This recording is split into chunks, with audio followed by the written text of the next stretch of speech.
Nova, আমরা আরেকটু পর চলে যাব। আর কত ঘুমাবি, একটু উঠ। মনে হচ্ছে আম্মু কথা বলতে বলতে এদিকে আসছে, কিন্তু এনাজের আসার নাম নেই।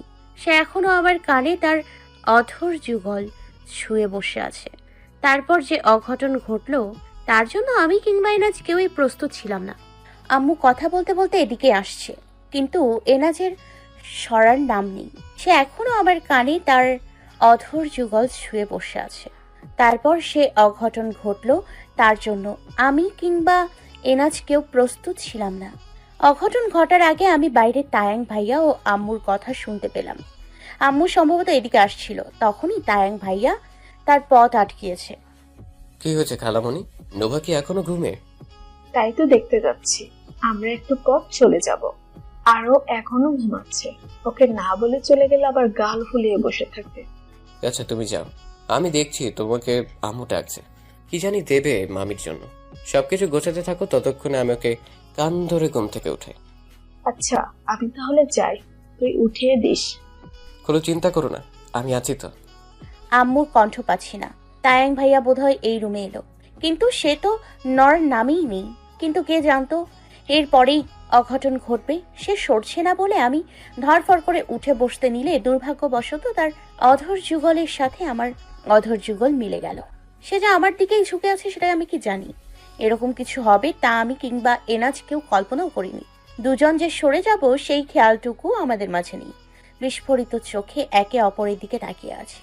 মিনিট খানিক পর হুঁশ ফিরতেই সে দ্রুত উঠে দাঁড়ালো। আমি এক হাতে ঠোঁট ধরে অবাক ইমোজির মতো করে তাকিয়ে আছি। বেচারাও লজ্জায় পড়ে গেছে। দুজনের একজনও কারোর চোখে চোখ মেলাচ্ছি না। মেলানোর মতো অবস্থায় কেউ নেই। আসলে অ্যাক্সিডেন্টলি যে এমনটা হবে সেটাই বা কে জানতো। ছোট ছেড়ে লজ্জায় কাঁথা দিয়ে মুখ ঢেকে ফেললাম। এনাজ 1 মিনিটও দাঁড়ালো না, দ্রুত পায়ে রুম থেকে বেরিয়ে গেল। এনাজ বের হতেই ট্যাং ভাইয়ার প্রবেশ। আমার এখনো লজ্জা লাগছে। বিস্ময়ের ঘোর কাটিয়ে উঠতে পারিনি। ভাইয়া আমাকে এই অবস্থায় দেখে জিজ্ঞেস করলো, কিরে, মুখ ঢেকে বসে আছিস কেন? কি হয়েছে রে? একটু আগে দেখলাম এনাজ মুখে হাত দিয়ে বের হয়ে গেল। জিজ্ঞেস করলাম কি হয়েছে, কিছুই বললো না। এখন দেখছি তুই মুখ ঢেকে বসে আছিস। তোদের মধ্যে হয়েছেটা কি বলবি তো? আমি মুখের থেকে কাঁথা সরিয়ে অসহায় দৃষ্টিতে ভাইয়ার দিকে তাকালাম। এখন কি ওকে আমি বলবো যে কি ঘটেছে? আদৌ কি তা বলার মতো কিছু? আমি তো লজ্জায় শেষ। মুখটাকে কাদো কাদো করে বললাম, কিছু হয়নি। তাহলে কাঁদছিস কেন? এমনি। আমি এখন পারছি না তায়াং ভাইকে সবকিছু খুলে বলতে, আবার পারছি না সইতে। চোখের মধ্যে এখনো একটু আগের অ্যাক্সিডেন্টটা ভাসছে। সেটা মনে পড়তেই আমি নিজেই লজ্জায় শেষ হয়ে যাচ্ছি। তাই ইচ্ছে করছে হাত পা ছুঁড়ে কাঁদতে। তায়াং ভাইয়া ধমক দিয়ে বলল, কিছু যখন হয়নি তাহলে ঢং করছিস কেন? তুই আমাকে ধমকাচ্ছিস কেন? একদম কথা বলবি না, চুপচাপ ড্রয়িং রুমে আয়, খালামণি চলে যাবে। ভাইয়ার কথা শুনে আমি আনমনে বেশ জোরেই বললাম, আমি যাব না, আমার লজ্জা লাগছে। আমি তার মুখোমুখি হতে চাই না। কিসের লজ্জা? কার মুখে মুখে হতে যাস না? আমার থেকে কি লুকাচ্ছিস বলতো? উফ, বেশি কথা বলিস না তো, আমার মাথা ধরবে। যা তুই, আমি আসছি। আর কিছু হয় নাই। আমার সাথে চল। তোকে রেখে গেলে কখন আবার হাঁটতে গিয়ে হোঁচট খেয়ে পড়ে মাথা ফাটিয়ে ফেলিস কে জানে। তোকে দিয়ে বিশ্বাস নেই। আমি চোখ দুটো ছোট করে ওর দিকে একটা রাগী লুক দিয়ে উঠে দাঁড়ালাম। কিন্তু বাইরে যেতে লজ্জা লাগছে। কি করে তার মুখোমুখি হব? যা লজ্জা পেয়েছি, কেন যে এমনটা হলো?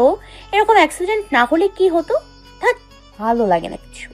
রুমের বাইরে গিয়ে তায়াং ভাইয়ার আড়লে লুকিয়ে রইলাম, কিন্তু এনাজকে কোথাও দেখতে পেলাম না। শারমিন চলে গেছে একটু আগে। ওর সাথে তৌহিদ ভাইয়াও চলে গেছে। যাওয়ার আগে বলে গেছে তার নাকি একটা জরুরি কাজ পড়ে গেছে। ডাহা মিথ্যে কথা। শারমিন চলে গেছে বলে সেও হয়তো চলে গেছে, তাই আমি জানি। তায়াং ভাইয়া ড্রয়িং রুমে এসে তন্নিকে জিজ্ঞেস করলো, তন্নি, এনাজ কোথায় রে? অ্যানাস ভাইয়া তো একটু আগে হন হন করে বাসা থেকে বের হয়ে গেল। আমি পেছন থেকে ডাকলাম কিন্তু সে শুনলো না। তোর সাথে কি কিছু হয়েছে? না তো, ও আমাকে না বলে চলে গেল কেন?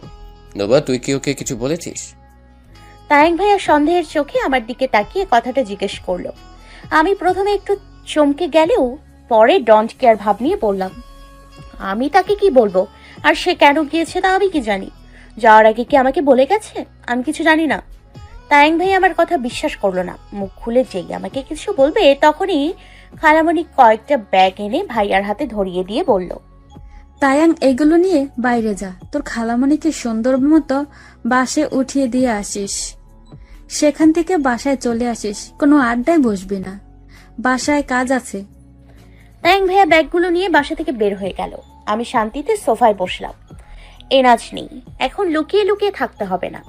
আম্মু মেকআপ লাগাতে লাগাতে আমাকে বলল, সাবধানে থাকিস, একদম অনিয়ম করবি না, ঠিক মতো খাবার খাবি, ওষুধ যেন মিস না যায়। তোর খালামণি আর তায়াংয়ের কথা মেনে চলিস। যথা আজ্ঞা আম্মাজান। আম্মুকে সাইড কাটিয়ে ইভা এসে আমাকে জড়িয়ে ধরে বড়দের মতো করে শাসন করার ভঙ্গিতে বলল, ঠিকমতো থাইকো, কোনো শয়তানি কইরো না, আর বৃষ্টিতে ভিজবা না। আরেকবার যদি অসুস্থ হও তাহলে তায়াং ভাইয়াকে বলবো হসপিটালে নিতে না, কোলে কইরা ড্রেনে ফেলাই দিতে, এতে তুমি এমনি সুস্থ হইয়া যাইবা। আমি ওর কান টেনে ধরে বললাম, বেশি বড় হয়ে গেছিস, আমাকে বুড়িদের মতো শাসন করা হচ্ছে, যা ভাগ, তুই সাবধানে থাকিস আর আম্মুর কথা মতো চলিস। আম্মু ইভাকে তাড়া দিয়ে বলল, জলদি আইভা, তায়াং নিচে ব্যাগ নিয়ে দাঁড়িয়ে আছে। ছেলেটা কতক্ষণ দাঁড়িয়ে থাকবে? তাড়াতাড়ি রওনা না দিলে দেরি হয়ে যাবে, জলদি চল। ইভা দরজা দিয়ে বের হয়ে আমাকে আরেকবার জড়িয়ে ধরে শাসনের সুরে বলল, কি বলছি মনে আছে তো? বড়দের কথা শুনবা কিন্তু, তুমি তো কারো কোনো কথাই শোনো না। তুমি কি ভালো তা আমার থেকে বেশি কেউ জানে না। তুই আমাকে কাল্লু বলি কেন? আম্মু দেখো, ইভা আমাকে কাল্লু বলে। আমি কি কাল্লু কও? আমার গায়ের রং কি কালা? তুমিই বলো, আমি তো শ্যামলা। ইস, আবার ঢং করা হচ্ছে বইনে। যা মোটু, ভাগ, আর আসবি না আমার খালামণির বাড়িতে। 101 বার আসবো। আমার খালামণির বাড়ি আমি আসবো, তোমার কি? আমার সব। খালামণি হাসতে হাসতে আমাদের সামনে এসে বলল, হয়েছে, আর ঝগড়া করতে হবে না, আরো ঝগড়া করতে গেলে দেরি হয়ে যাবে। আম্মু এগিয়ে এসে জড়িয়ে ধরে বলল, নিজের খেয়াল রাখিস, তোর খালামণি নিজে অসুস্থ, তাকে আর প্রেশার দিস না। হাতে হাতে একটু দুই বোন মিলে কাজ করে দিস। তুই বাসায় থাক, সিঁড়ি দিয়ে নিচে যেতে হবে না। আগামীকাল তো শুক্রবার, থেকে গেলে কি হতো? আমাদের চাকরিতে কি শুক্রবার আছে মা? কালকে ট্রেনিং ফলাইছে। হেড স্যার এই পর্যন্ত 4 বার কল করে বলছে ট্রেনিংটা কিন্তু ইম্পর্টেন্ট ব্যাপার, কালকে উপস্থিত থাকতেই হইব, যাইতেই হইব, নয়তো এটিইউ স্যার কথা শোনাবে। আমি থাকতেই চাইছি, কিন্তু থাকা হবে না। তোমাদের মিস করবো আম্মু। মন খারাপ করিস না, আগামী মাসেই তো বাসায় যাবি, বিয়ে আছে তো। কার বিয়ে? তোর চাচাতো ভাই। আর কোন চাচাতো ভাই? দেখো, এখন জানেই না কোন চাচাতো ভাই। তোর বড় চাচির ছোট ছেলে, ও তো সামনের সপ্তাহে দেশে আসবে। তারপর মোটামুটি ভালো বড় করে অনুষ্ঠান করে বউ নিয়ে আসবে। আচ্ছা, এই খবর আমি দেখছি কিছুই জানি না। আসে, ভালো থাকিস, কোনো দুষ্টুমি করিস না। আমি মন খারাপ করে মাথা নাড়িয়ে সাই দিলাম। ভীষণ খারাপ লাগছে, বাসাটা আবারও খালি খালি হয়ে যাবে। আম্মু মাথায় হাত বুলিয়ে দিয়ে সিঁড়ি বেয়ে নিচে নেমে গেল। ইভা ভেঙচি কেটে সেদিকে চলে গেল। তন্নি ও খালামণি তাদের গেট অবধি এগিয়ে দিতে চলে গেল। আমি দরজার বাইরে দাঁড়িয়ে তাদের যাওয়ার পানে তাকিয়ে রইলাম। তারা চোখের আড়াল হতেই চোখ দুটো ঝাপসা হয়ে এলো। চোখের পানিটুকু পড়তে দিলাম না। বড় করে একটা দীর্ঘশ্বাস ছেড়ে বাসার ভেতর ঢুকে গেলাম। পরের দিন গতকাল আম্মু ইভা চলে যাওয়ার পর থেকে মনটা ভালো নেই। শরীরটা আগে থেকে অনেকটা ভালো, তাই সবার চোখের আড়ালে একটু ছাদে গিয়েছিলাম। যেহেতু ছাদের চাবি আমার কাছে থাকে, সেহেতু ছাদে যেতে আমার কোনো নির্দিষ্ট সময় নেই। ছাদ থেকে এসে দরজা বন্ধ করে সোফায় বসতে না বসতেই আবার কলিং বেল বেজে উঠল। দরজা খুলতেই দেখে হাসি মুখে 2 পুচকে দাঁড়িয়ে আছে। আমাকে দেখে যেন আরো বেশি খুশি হয়ে গেল।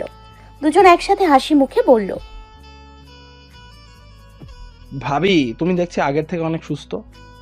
এরা কারা তা তো আপনাদের বলতেই হবে না, তবুও বলছি। একজন হলো আমার খুদে প্রেমিক আর একজন প্রেমিকের ভাই। আমি দরজার সামনে দাঁড়িয়ে আছি, দুজন একসাথে। তার মানে কোনো চক্কর আছে। কোনো দুষ্টুমি কিংবা প্রয়োজন ছাড়া এদের দুজনকে একসাথে সচরাচর দেখা যায় না। হাত দুটো কোমরে রেখে চোখ দুটো ছোট ছোট করে ওদের দিকে তাকিয়ে বললাম, ঘটনা কি? 2 নেংটি ইঁদুর আজ একসাথে? তা নেংটি মহাশয়রা কোন মতলবে আসা হয়েছে? আমার কথার উত্তর না দিয়ে ইফাত মুচকি হেসে এগিয়ে এলো। তারপর যা করলো তা আমি কল্পনাও করিনি। চোখ দুটো আমার বেরিয়ে আসার উপক্রম। সে এগিয়ে এসে আমাকে পাশ কাটিয়ে ভেতরের দিকে দৌড় দিল। আমি বিস্মিত হয়ে ভেতরের দিকে এলাম। সোফার পাশে দাঁড়াতেই সে লাফ দিয়ে সোফায় উঠে গেল। তারপর আমার গলা জড়িয়ে ধরে গালে টাইট করে একটা চুমু দিল। আমি বিস্ফোরিত চোখে শূন্য দৃষ্টিতে তাকিয়ে আছি। ভাই এরা শুরু করছে কি? একজন কানে কপালে চুমু দেয়, আর একজন এখন আবার গালে দিল। মিনিট খানিক পর গালের থেকে ঠোঁট সরিয়ে গলা ছেড়ে লাজুক মুখে দাঁড়ালো। লজ্জা পেয়ে 2 হাতে মুখ লুকালো। আমি এখনো হাওয়ায় ভাসছি। সিফাত মুখ টিপে হাসছে। হো হো করে হাসির শব্দ পেতেই সামনে তাকালাম। তন্নি পেট ধরে হাসতে হাসতে বসে পড়েছে। আমি ওর দিকে রাগি লুকে তাকাতেই ও হাসি না থামিয়ে মুখ ধরে আরো হাসতে লাগলো। কোনো রকম হাসি থামিয়ে বলল, এটা কি ছিল নুফা আপু? আমি তো হাসি থামাতে পারছি না। আমি কিন্তু কিছু দেখিনি। আমি একবার ইফাতের দিকে আর একবার সিফাতের দিকে তাকালাম। ইফাত 2 হাতের ফাঁক দিয়ে তাকাচ্ছে আর মিটমিট করে হাসছে। সিফাত তো সোফায় বসে মুখ চেপে ধরে রাখছে। আমি গালে হাত দিয়ে ধপ করে সোফায় বসে থ মেরে বসে রইলাম। এই নেংটি দূর যে এমন কিছু করবে তা আমার বিন্দু মাত্র ধারণাও ছিল না। আমি অসহায় মুখে ইফাতকে জিজ্ঞেস করলাম, এই নেংটি দূর, তুই এসব কোথা থেকে শিখেছিস? সিফাত মুখের থেকে হাত সরিয়ে ফট করে বলে ফেলল, আব্বু তো আম্মুকে এভাবে কিসই দেয়, সেখান থেকে বোধহয় শিখেছে ভাইয়া। ভাইয়া তো সেম ভাবে তোমায় কিস দিল ভাবি। আমার চোখ দুটো আরেকবার রসগোল্লা হয়ে গেল। ওরে বাটপার, ওরে চিটার, আজকালের পিচ্ছি পোলাপাইনগুলো এত অ্যাডভান্স হয়ে গেছে। না, এদের বাবা মাকে বলতে হবে ছেলে তাদের বহুত বড় হয়ে গেছে, সাবধান করে দিতে হবে এদের সামনে কোনো রোম্যান্স করতে না। বাচ্চাগুলো অলরেডি পেকে গেছে, এর থেকে বেশি পাকলে এতে বিপরীত হবে। ইফাত তার ভাইকে ধমক দিয়ে আমাকে বলল, আমি এগুলো বাংলা মুভিতে দেখেছি। সাকিব খান তার বউকে এভাবে কিস দেয়। অনেক দিন ধরে ইচ্ছে ছিল তোমাকে একটা কিস করার, আজ পূরণ হলো। হাত সরিয়ে লজ্জারাঙা মুখে একদমই কথাগুলো বলল। তারপর আবার মুখ ঢেকে ফেললো। আমি রেগে বললাম, ওরে বাংলা মুভি রে, তোর দাদার সাথে বসে এখনো এসব দেখিস তুই? আজই প্লাস দিয়ে তোদের বাসার ডিশ অ্যান্টেনার তার কেটে দিব, তারপর দেখবো মুভি দেখিস কি করে। তোদের দাদা নাতির বাংলা মুভি আমি বের করছি। তোর বাংলা মুভির গোষ্ঠী কিলাই, বাচ্চা পোলাপান দেখবে কার্টুন চ্যানেল, না দেখে সে বাংলা মুভি দেখছে। আজকে তোদের মায়ের কাছে মায়ের কাছে বিচার দিয়ে লাভ নেই, তোদের বাবার কাছে বিচার দিব।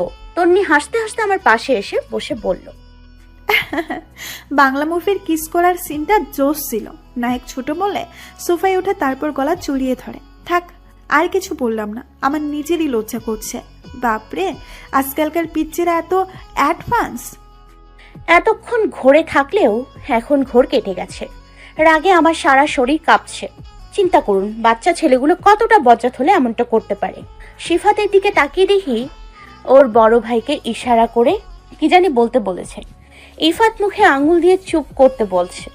আমি চোখ দুটো ছোট ছোট করে রাগী গলায় বললাম, দুজন ইশারায় কি বলছিস? জলদি বল। তোরা এখনো দাঁড়িয়ে আছিস? দুটোকে আমি পিটিয়ে সোজা করব, তোদেরকে এক্ষুনি মাথায় তুলে আছাড় মারবো। Wait correct. সিফাত মুচকি হেসে বলল, জানো ভাবি সেদিন কি হয়েছে? কথাটা বলে একবার ইফাতের দিকে তাকালো। ইফাত বারবার মানা করছে বলতে, কিন্তু সিফাত শয়তানি হাসি দিয়ে আমার দিকে তাকিয়ে বলল, সেদিন হয়েছে কি? তন্নি ঝাড়ি মেরে বলল, বলবি তো কি হয়েছে? বলছি তো, ঝাড়ি মারছো কেন? জলদি বল। সেদিন ভাবি যখন বৃষ্টিতে ভিজে সিঁড়ি বেয়ে নামছিল, তখন ভাইয়া ভাবিকে লুকিয়ে লুকিয়ে দেখছে।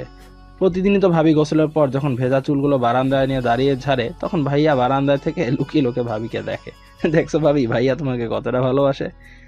সিফাতের কথা শুনে আমি ও তন্নি দুজনার মুখের দিকে শুকনো দৃষ্টিতে তাকালাম। এমন কিছু শোনার জন্য আমি মোটেও প্রস্তুত ছিলাম না। তন্নির মুখ দেখে মনে হচ্ছে তন্নিও একই অবস্থা। আমার মুখের শব্দ মনে হচ্ছে কেউ বন্ধ করে দিয়েছে। কোনো মতে বিস্ময়ের ঘোর কাটিয়ে বললাম, ওরে, এরা দেখি জুয়ান ছেলেগুলোকেও ক্রস করে ফেলছে, পুরো লুচি পরোটা। তন্নি, আমি বোধহয় জ্ঞান হারাবো বোন, যা জলদি পানি নিয়ে আয়। ইফাত দ্রুত এগিয়ে এসে সিফাতের পিঠে দুম করে এক ঘুষি বসিয়ে বলল, আমার বউকে আমি লুকিয়ে লুকিয়ে দেখি, তোর কি? হ্যাঁ, আর একটা কথা বললে ইচ্ছে মতো মারবো। ঘুষিটা বেশ জোরেই লেগেছে, যার কারণে সিফাত ভ্যা করে কেঁদে দিল। আমরা কিছু বলবো কি করে? আমাদের 2 বোনের জবান তো অলরেডি বন্ধ হয়ে গেছে। সিফাতের কান্নার শব্দ পেয়ে তাইং ভাইয়া কিছুটা দৌড়ে ড্রয়িং রুমে চলে এলো। জোরে চেঁচিয়ে জিজ্ঞেস করলো, কি হচ্ছে এখানে? এত কান্নাকাটি কিসে? আমরা 2 বোন নিষ্পলক চোখে একসাথে তায়াং ভাইয়ার দিকে তাকালাম। আমাদের এমন চেহারা দেখে তায়াং ভাইয়া বিরক্তি মুখে বলল, তোরা এভাবে থুম মেরে বসে আছিস কেন? কাঁদছে কেন? কিছু তো বলবি। আমরা কি বলবো, কথায় আছে না, অল্প শোকে কাতর অধিক শোকে পাথর। এদের কথা শুনে আমরা পাথর হয়ে গেছি। এদের কথা শুনে আমি এখন অজ্ঞান হব। তায়াং ভাইয়া আমাকে এসে ধাক্কা দিতেই আমি সোফায় মাথা হেলিয়ে দিলাম। তারপর তায়াং ভাইয়াকে খোঁচা মেরে বললাম, তায়াং ভাইয়া আমি অজ্ঞান হয়ে গেছি, জলদি আমার জ্ঞান ফেরা। যদিও পুরোপুরি জ্ঞান যায়নি, তবে এদের অত্যাচারে কাত হইয়া পড়ে রয়েছে। হই শাকচুন্নি, কি বলছিস এসব? আমি তায়াং ভাইয়ার হাত টেনে নিয়ে আমার গালে থাপ্পড় মারতে মারতে পরিমণির স্টাইলে বললাম, ভাই আমি বাচ্চা আছি কেন, আমারে মাইরা ফেলা, আমি বাঁচতে চাই না। ইফাত এগিয়ে এসে আমার গালে এক হাত রেখে কাঁদো কাঁদো ফেস করে বলল, এইসব কথা কইও না বউ, আমার অনেক খারাপ লাগে। জানো তুমি, এই কয়েকদিন অসুস্থ ছিলা বলে আমি তোমার লিগা নামাজ পড়ে দোয়া করছি, অনেক কান্না করেছে। তোমার সাথে দেখা করতেও আসছিলাম, আম্মুর সাথে আসছিলাম বলে তোমার সাথে দেখা করতে পারি নাই। তোমার কিছু হইলে আমার কি হইব কও? আমি মুখটাকে এইটুকু করে ছলো ছলো নয়নে বললাম, তুই তো আমার ইমোশনাল করে দিলি রে, তোর ভালোবাসা দেখে আমি মুগ্ধ। তারপর হঠাৎ রণমূর্তি রূপ নিয়ে ওর হাত আমার গালে থেকে সরিয়ে রেগে বললাম, ইফাইতারে তুই কি আমার সামনে থেকে যাবি নাকি 2-4 ঘা খাবি?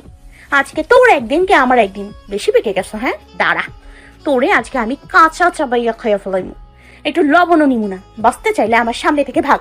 এদিক সেদিক তাকিয়ে ওকে ধাওয়া দেওয়ার জন্য কিছু একটা খুঁজতে লাগলাম। কিছু পাই না বলে কি টেবিলের ওপর থাকা মাটির ফুলদানি হাতে তুলে নিলাম। সেটা উঁচিয়ে মারার জন্য উদ্যত হতেই ইফাত ছুট লাগালো। ইফাতকে নাগাল না পেয়ে সেটা নিয়ে সিফাতের দিকে তাকাতে দেখি সে আগে থেকে গায়েব। আমি ফুলদানিটা যথাস্থানে রেখে আবার শটান হয়ে সোফায় শুয়ে পড়লাম। তন্নি হাসতে হাসতে ফ্লোরে বসে পড়ছে। তায়াং ভাইয়া কিছু না বুঝে আমাদের দিকে বোকার মতো তাকিয়ে আছে। ভাইয়া এগিয়ে এসে বলল, কি হলো, তোরা কেউ আমাকে বলবি?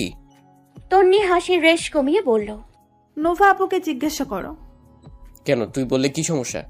আমি কিছু বলতে পারবো না, যারটা তার থেকে জেনে নাও। আমি কিচেনে গেলাম, চা খেলে বলো বানিয়ে দেই। তন্নি মুখ টিপে হাসতে হাসতে কিচেনে চলে গেল।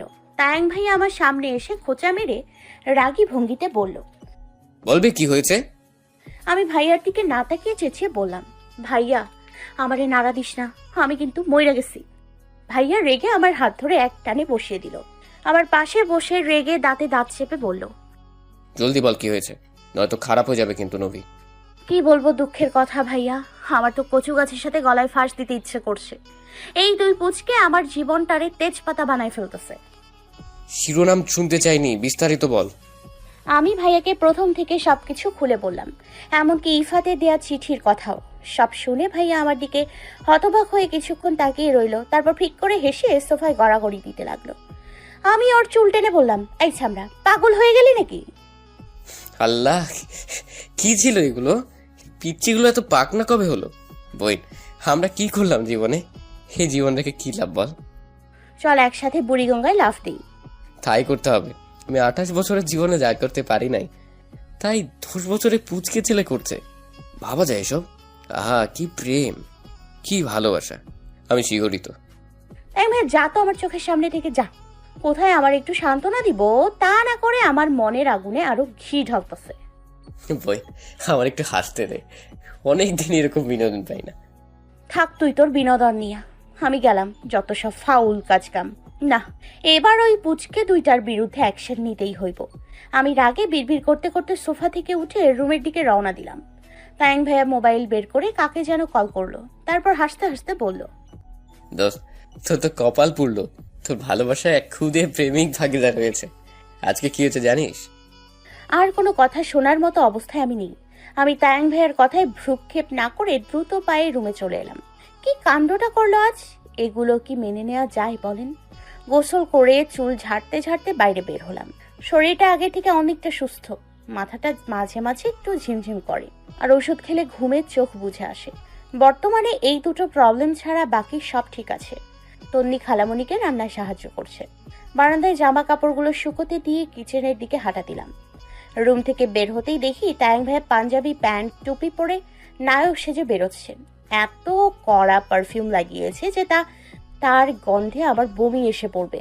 কি রকম জানি চকলেট ফ্লেভারের একটা পারফিউম লাগায়, হালকা করে ঘ্রাণটা ভালোই লাগে।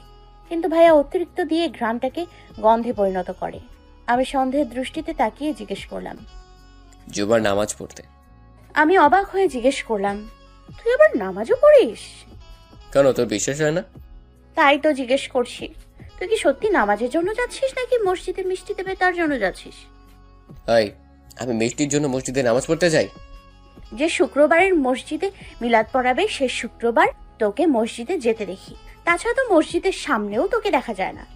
সেদিন তো আব্বুকে খুব করে বড় মুখে বলেছিলি মসজিদে নামাজ পড়তে যাস। শুধু অসুস্থ ছিলাম বলে কোনো টু শব্দ করিনি, নয়তো হাটে হাঁড়ি ভেঙে দিতাম। তায়াং ভাইয়া রেগে সামনে এগিয়ে এসে জিজ্ঞেস করলো, কিসের হাড়ি ভাঙতি তুই? এই যে এইটাই, তুই সেদিনই নামাজ পড়তে যাস যেদিন মসজিদে মিলাদ পড়ায়। মিলাদের পর তো হয় মিষ্টি, বিরিয়ানি কিংবা খিচুড়ির প্যাকেট দেবে। সেই আশায় আমার ভাই সবার আগে মসজিদে গিয়ে বসে থাকে। এক মিনিট। এবার বুঝতে পারছি, এই কথাটা তো আগে খেয়াল করিনি।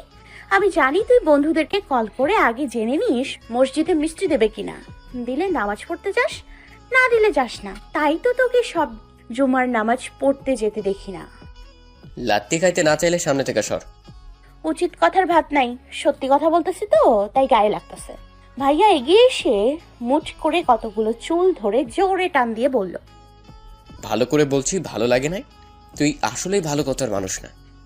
দূরে যা ভাইয়া, পারফিউমের গন্ধটা সহ্য হচ্ছে না। পুরো বোতল কি শরীরে ঢেলে দিছিস? কয়দিন ধরে গোসল করিস না? নামাজ পড়তে যাবি, গোসল করে যেতে কি সমস্যা? হ্যাঁ, ও সরি, আমি তো ভুলে গিয়েছিলাম তুই তো মিষ্টির জন্য যাচ্ছিস, নামাজ পড়তে না। ভাইয়া চুল ছেড়ে জোরে নাক টেনে বলল, নাকটা কি বেশি বড় হয়ে গেছে? আর তোকে কে বলেছে আমি গোসল করি না? একটু আগে গোসল করে এলাম, চুল ধরে দেখ এখনো ভেজা। হ্যাঁ বুঝছি, আগে আমার নাক ছাড়। ভাইয়া নাক ছাড়, ব্যথা পাইতেছি তো, নিঃশ্বাস নিতে পারছি না। খালামণি, ও খালামণি, তোমার দামড়া পোলাটারে কিছু কও। আমার চুলগুলো টাইনা ছিঁড়া আমারে টাক বানাইয়া ফেলাইলো। আমি আমার কিউট জামাইয়ের টেকো বউ হতে চাই না। খালামণি দেখে তাইং ভাই আমার নাক ছেড়ে মুখ আটকে বলল, চুপ কর, আর একটা শব্দ করলে চুল কিন্তু সত্যি ছিড়ব। ভালো হয়ে যা করছি। করিস কেন? ভাইয়া মুখ ছেড়ে দিল। আমি একটা খাইয়া ফলামু মুখ দিয়ে বললাম, আমার মুখ আটকে রাখলে আমি করবো না তো কি গান গাইবো? সর, রাস্তা ছাড়। আর একটা কথা বললে আবার মুখ চেপে ধরবো। এবার এমন ভাবে ধরবো যে মুখ বাঁকা হয়ে যাবে। সাহস থাকলে দিয়ে দেখা, কান টেনে ছিঁড়ে ফেলবো। আমি কি ছেড়ে দিব নাকি? তায়াং ভাইয়া 2 কদম আমার দিকে এগিয়ে এসে বলল, কি করবি তুই? আমি পেছনে পেছাতে বললাম, এমন দৌড় দিব তুই ধরতেই পারবি না। কথাটা এক নিঃশ্বাসে বলে দিলাম দৌড়। এক দৌড়ে পুরো কিচেনে।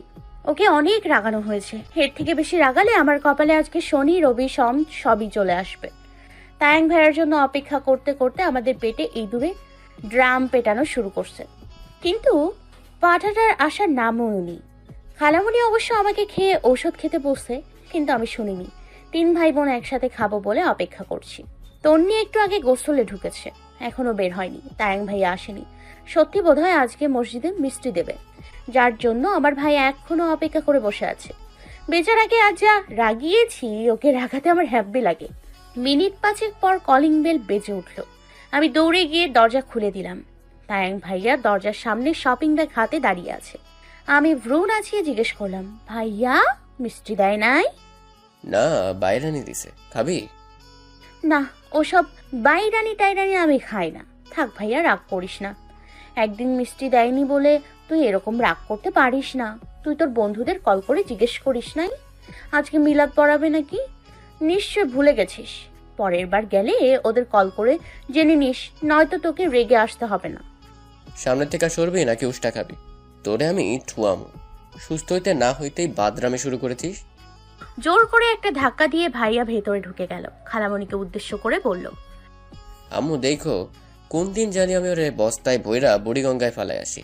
আমার সাথে শুধু শুধু লাগে, আমার ভালো লাগে না, ওর সহ্য হয় না।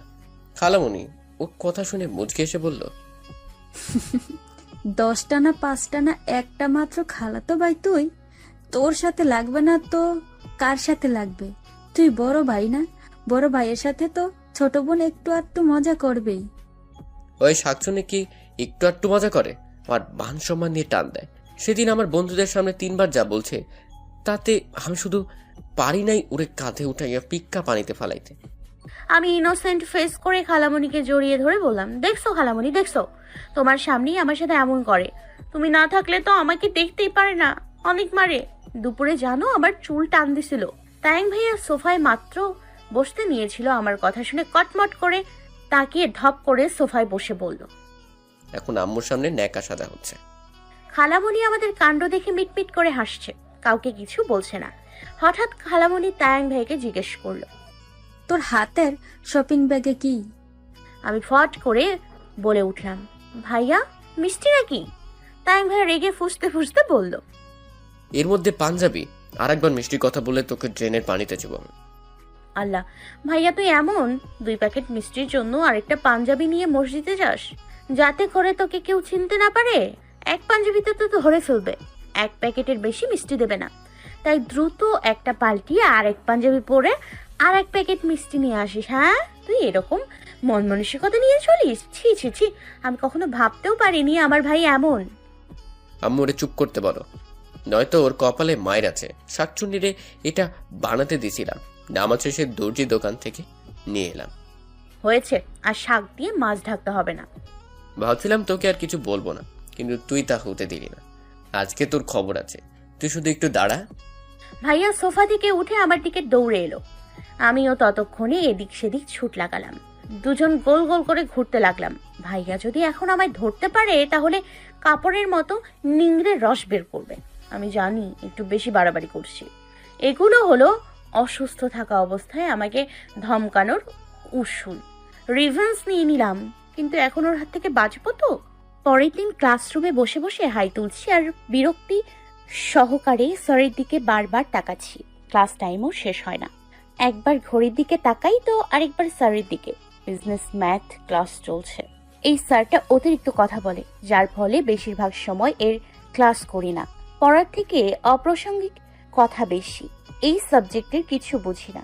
কোথায় ভালো করে বুঝিয়ে দেবে তা না করে অযথা বকর বকর করে। মাসে তাকিয়ে দেখি শারমিনও আমার মতো বিরক্ত। আগামীকাল মাসিক টিউটোরিয়াল পরীক্ষা, কোনো প্রস্তুতি নেই। এতদিন ভুলেও বই ধরা হয়নি। আজ কি একটু বই খুলতেই হবে, নয়তো 5 নাম্বারও উঠবে না। পাশ থেকে শারমিন মৃদু স্বরে বলল, ওই নোভা, আর কতক্ষণ রে? এত বকবক তো ভালো লাগে না। এই স্যার একটু বেশি কথা বলে, আমার সহ্য হচ্ছে না। বইন, কিচ্ছু করার নেই, এই বকর বকর সহ্য করতেই হইব। পারতাছি না শুধু আমি পেছনের দরজা দিয়ে দৌড় দিতে। বিশ্বাস কর, কালকে টিউটোরিয়াল পরীক্ষা না হলে এই স্যারের ক্লাস আমি ভুলেও করতাম না। আমার মাথা ব্যথা ওঠাই দিতেছে। আজকে ঘন্টাও দেয় না, সময়ও যায় না, অসহ্য লাগছে। উনি ওনার গ্রামের বাড়ির প্যাচাল শুরু করছে। বিজনেস ম্যাথের সাথে গ্রামের বাড়ির কি সম্পর্ক বলতো? বোন, বিশ্বাস কর, আমাকে যদি এখন অপমান করে রুম থেকে বের করে দেয় না, তাও খারাপ লাগবে না যতটা ওনার বকবকানিতে লাগতেছে। চুপ কর, আমাদের দিকে একবার তাকাইছে, আরেকবার দেখলে সত্যি অপমান করে বের করে দিবে। আমার ঘুম ধরতেছে, চোখ দুটো বুজে আসছে। তাহলে ঘুমা, তাও কথা বলিস না। কি আর করার, চুপ হয়ে গেলাম। চোখ মুখে রাজ্যের বিরক্তি নিয়ে ক্লাসে মনোযোগ দেওয়ার চেষ্টা করলাম, কিন্তু মন তো বসে না। আমার ঘুমে ধরতেছে। সকালের অ্যান্টিবায়োটিকগুলো মনে হয় এখন কাজ শুরু করে দিয়েছে। চোখ দুটো টেনে মেলতে পারছি না। ঘুমের রেশ কাটাতে জানালা দিয়ে বাইরে তাকিয়ে রইলাম। দোতলার দক্ষিণ পাশের জানালা থেকে নিচের সবকিছু দেখা যায়। পূর্ব দিকে এক বিশাল পুকুর, পশ্চিম দিকে আরেকটি 3 তলার ভবন, আবার উত্তর দিকে আরেকটি 2 তলা ভবন। এই 3 দিকের ভবনে মাঝখানে মাঝামাঝি সাইজের এক বাগান। সেই বাগানের মধ্যে বিশাল এক বকুল ফুলের গাছ আছে। সেখানে গোল করে টাইলসে ঘেরা দিয়ে বসার জায়গা করে দিয়েছে। সেখানে সবসময় কিছু না কিছু ছেলে মেয়েদের বসে আড্ডা দিতে দেখা যায়। আজও তার ব্যতিক্রম হয়নি। এইচএসসি প্রথম বর্ষের কতগুলো প্রাণোচ্ছল ছেলে মেয়েগুলো একসাথে বসে হাসি ঠাট্টায় মেতে আছে। আমাদের 7 জনের সেই কলেজ টিমটার কথা মনে পড়ে গেল। আমরাও কত আনন্দ করতাম। হঠাৎ সেখানে মোবাইল হাতে নিয়ে একজনকে দাঁড়িয়ে থাকতে দেখে আমার বুকটা ধুক করে উঠল। সেই মোবাইলটা হাতে ঘুরিয়ে এদিক সেদিক তাকিয়ে খুব সম্ভবত কিছু একটা খুঁজছে, যার জন্য অসুখ ডেকে আনলাম। 4 দিন কলেজে এলাম না, 2 দিন হসপিটালে ভর্তি ছিলাম, আবার সে এখানে। একে আমাকে সুস্থ থাকতে দেবে না। ঘৃণা ভরা চোখে সেদিক থেকে চোখ ফিরিয়ে নিলাম। রাগে শরীরটা মনে হচ্ছে ফেটে যাচ্ছে।